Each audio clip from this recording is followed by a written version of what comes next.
আজ ঢাকায় ভারতীয় হাইকমিশনের উদ্দেশ্যে মিছিল করবে খালেদা জিয়ার দল। বিএনপির 3টি সংগঠন, পাশাপাশি ভারতীয় হাইকমিশনের স্মারকলিপিও জমা দেবে বিএনপির যুব দল, স্বেচ্ছাসেবক দল এবং ছাত্র দল। কলকাতার বাংলাদেশ ডেপুটি হাইকমিশন এবং আগরতলায় অ্যাসিস্ট্যান্ট হাইকমিশনের সামনে বিক্ষোভের প্রতিবাদে বিএনপির 3টি শাখা সংগঠনের এই কর্মসূচি বলে বাংলাদেশের সংবাদপত্র ডেইলি স্টার সূত্রে খবর। অন্যদিকে শেখ হাসিনার পদত্যাগের পর অশান্ত হয়ে রয়েছে বাংলাদেশ। ইউনূসের নেতৃত্বাধীন সরকারের আমলে সেখানে বেছে বেছে হিন্দু এবং সংখ্যালঘুদের উপর অত্যাচার চলছে। আর এই আবহে আগামীকাল ঢাকায় ভারতের বিদেশ সচিব বিক্রম মিশ্রির সঙ্গে বাংলাদেশের বিদেশ সচিবের বৈঠক হওয়ার কথা।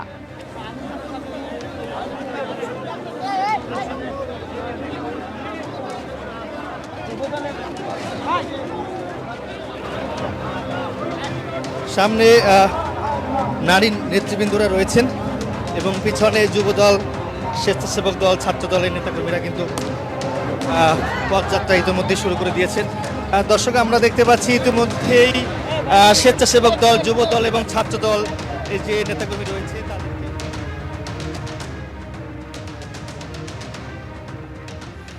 বাংলাদেশে হিন্দু বিদ্বেষ, সংখ্যালঘুদের ওপর লাগাতার হামলা এবং তারই প্রতিবাদে মিছিল বাঙালি হিন্দু সুরক্ষা সমিতির। দমদম স্টেশন থেকে শুরু হয়ে নাগের বাজার ঘুরে লেকটাউনের কালিন্দিতে শেষ হয় মিছিল। হিন্দুদের সুরক্ষায় সকলকে একজোট হওয়ার আহ্বান জানায় বাঙালি হিন্দু সুরক্ষা সমিতি।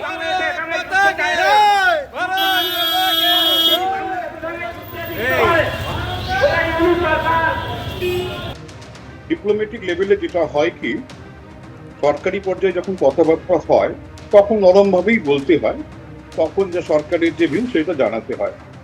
আর গরম গরম কথাগুলো ওই রাজনৈতিক দল বা অবসরপ্রাপ্ত মানুষ, ওই সেনা টেনা তাদেরকে দিয়ে ব্যবহার করা হয়।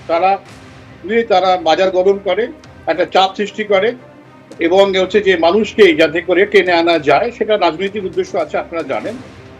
সেখানে নির্বাচন যে কোনো দিন হতে পারে।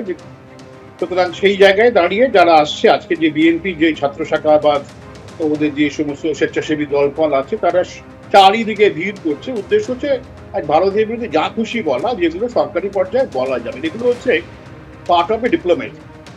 ভারত সরকারের পক্ষে কিন্তু আমাদের দুর্ভাগ্য, যখন হিন্দুদের উপরে বাংলাদেশে আক্রমণ হচ্ছে তখন কিন্তু যেটা দেখা যাচ্ছে, দু একটি দল ছাড়া আর কেউ পথে নামছে না।